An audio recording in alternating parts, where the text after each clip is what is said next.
আমরা এগিয়ে নিয়ে যাব, যেন সাম্প্রদায়িক সম্প্রীতি নষ্ট করে দেশ বিভেদকামী শক্তি দেশের জাতীয় সংহতিকে নষ্ট করে তাদেরকে আমরা ধিক্কার জানাই, এবং যারা দেশকে এগিয়ে দিতে চায়, জাতীয় সংহতি বজায় রাখতে চায়, তাদেরকে আমরা স্বাগতম জানাই। এই শ্রদ্ধেয় জামিয়া ইসলামিয়া কাসিমুল কুর্তি মাদ্রাসার সম্মানিত শিক্ষকবৃন্দ, উপস্থিত মাদ্রাসার প্রিয় ছাত্রগণ, মাদ্রাসার মঞ্চে তথা আশপাশে উপবিষ্ট এলাকার বয়োজ্যেষ্ঠ যুবকবৃন্দ, আজকে আমাদের দেশের ৭৯তম স্বাধীনতা দিবস উদযাপিত হচ্ছে।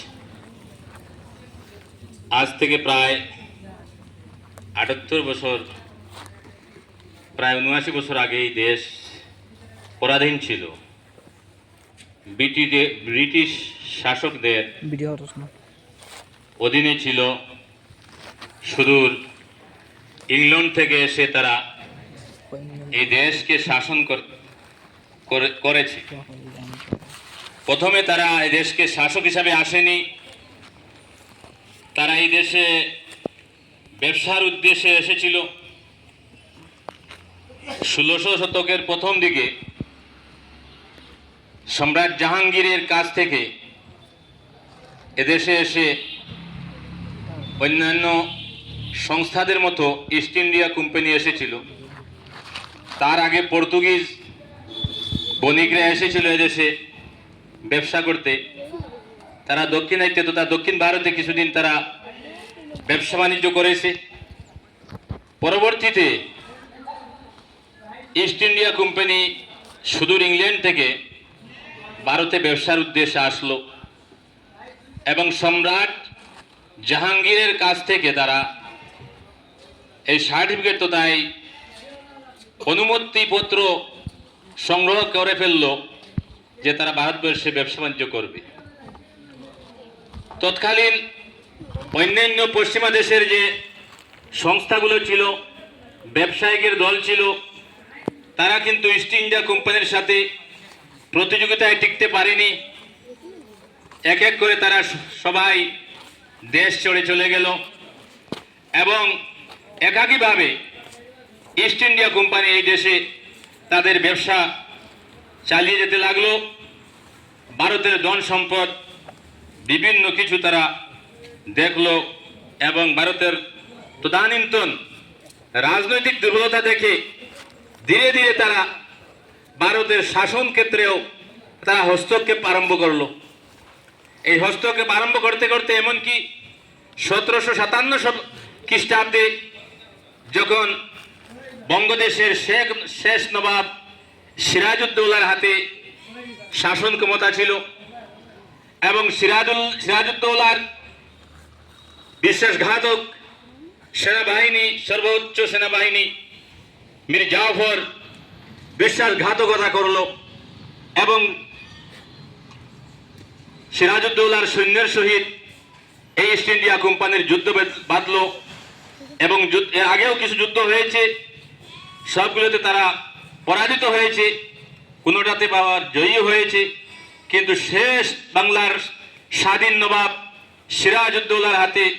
সিরাজউদ্দৌলার সাথে যুদ্ধ করল, এবং এই যুদ্ধে সিরাজউদ্দৌলার সেনাপতি মীর জাফর, যাকে আজকে আমরা বিশ্বাসঘাতক হিসাবে পরিচিতি আমরা চিনি, এবং যে কোনো মানুষ বিশ্বাসঘাতকতা করে যদি তাকে আমরা বলি মীর জাফর, যা মীর জাফরই করছে, মীর জাফরই এতে প্রবাদ হয়ে গেছে।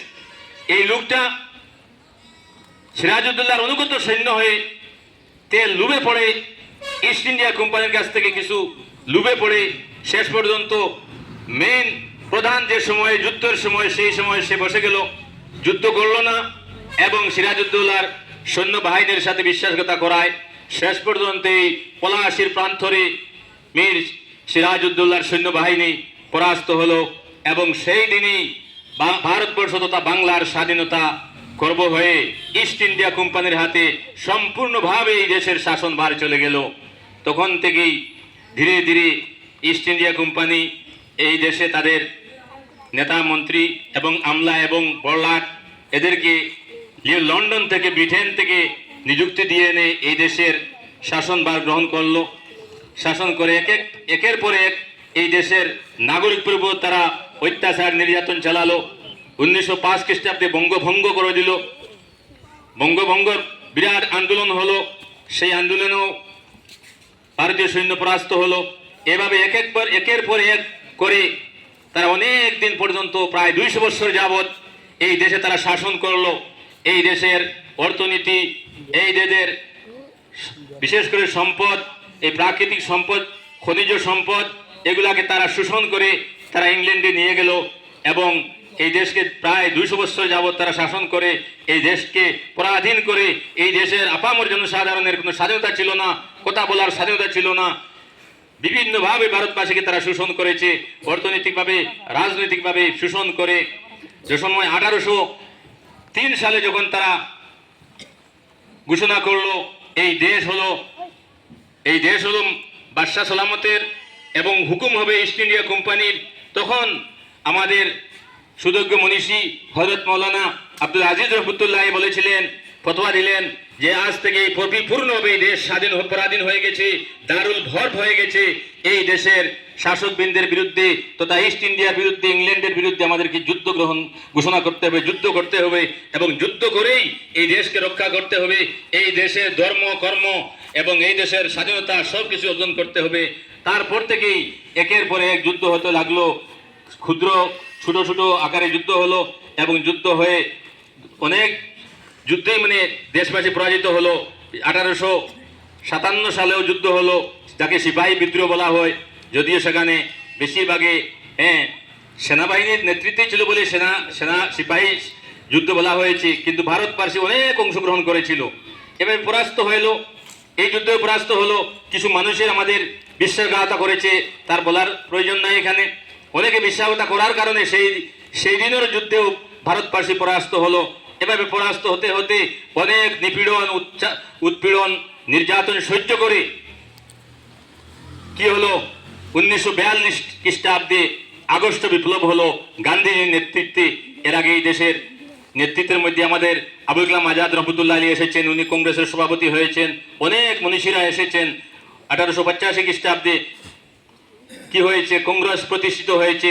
সেই কংগ্রেসের নেতৃত্বে এবং কংগ্রেসের নেতৃত্বে এই দেশের স্বাধীনতা আন্দোলন হলো এবং আমাদের মনীষীরা জমিয়তুল উলামা হিন্দ বা অন্যান্য আকাবিরে দেওবন্দরা কি করেছেন, যুদ্ধ করেছেন, অনেক কাল দীর্ঘ যুদ্ধ করে এবং ব্রিটিশের বিরুদ্ধে আন্দোলন করে শেষ পর্যন্ত 1942-এ ইংরেজ তুমি ভারত ছাড়ো, কুইট ইন্ডিয়া বলা হয় যাকে, আন্দোলন হলো।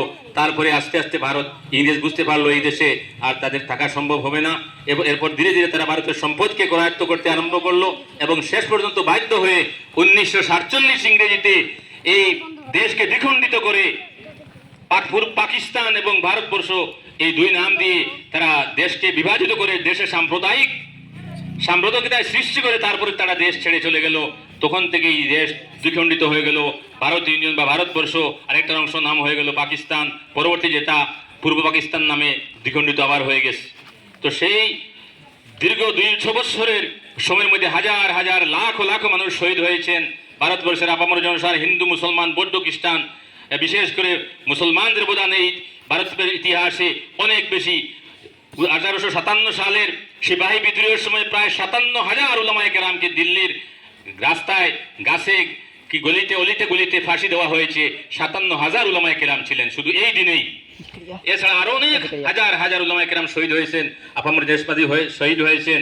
অন্যান্য সম্প্রদায়, হিন্দু, মুসলমান, বৌদ্ধ, খ্রিস্টান, গান্ধীজির নেতৃত্বে গান্ধী অসহযোগ আন্দোলনের মাধ্যমে বিভিন্নভাবে এই দেশকে স্বাধীন করা হয়েছে। এই সময় নেতাজি সুভাষচন্দ্র বসু, যিনি চরমপন্থী ছিলেন, তিনি চেয়েছিলেন যে যুদ্ধের মাধ্যমে আমরা স্বাধীনতা করব, কিন্তু নেতাজির নেতৃত্বে যে আমাদের নিরস্ত্র মানুষ, আমাদের ভালো অস্ত্র নেই, আমরা ধীরে ধীরে কি করবো, অসহযোগ আন্দোলনের মাধ্যমে দেশকে আমরা স্বাধীন করব, উনার নেতৃত্বে শেষ পর্যন্ত ভারতবর্ষ স্বাধীন হলো 1947 ইংরেজিতে।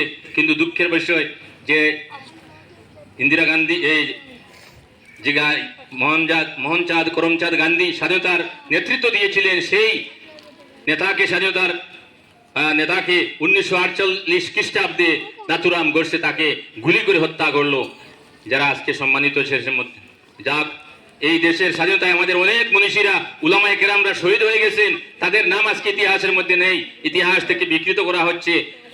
তাই আমি দেশের ঐতিহাসিক সাহিত্যিকদের সমীপে আবেদন করব, দেশে যাহাতে সঠিক নিখুঁত ইতিহাস লেখা হয়, বৈষম্যমূলক না করে যাতে সঠিক ইতিহাস রচনা করা হয়, যাতে তাহলে এই দেশের মধ্যে সাম্প্রদায়িক সম্প্রীতি বহাল থাকবে, একে অন্য এক সম্প্রদায় অন্য সম্প্রদায়ের মধ্যে মিল হবে এবং এই দেশ এগিয়ে যাব, এই আহ্বান রেখে এবং আমরা সবাই যাতে এই দেশের জন্য কাজ করি।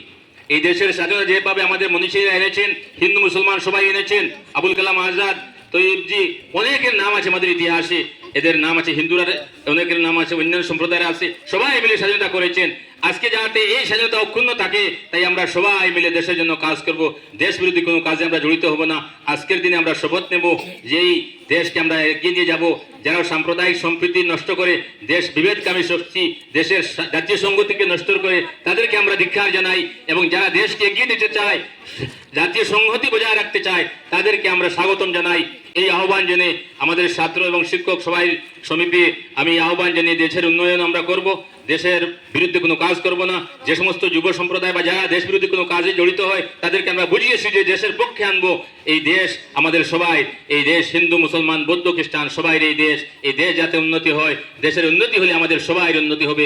এই আহ্বান রেখে আমি আমার কথা সংক্ষিপ্ত এখানে শেষ করছি। তারপরে ছাত্র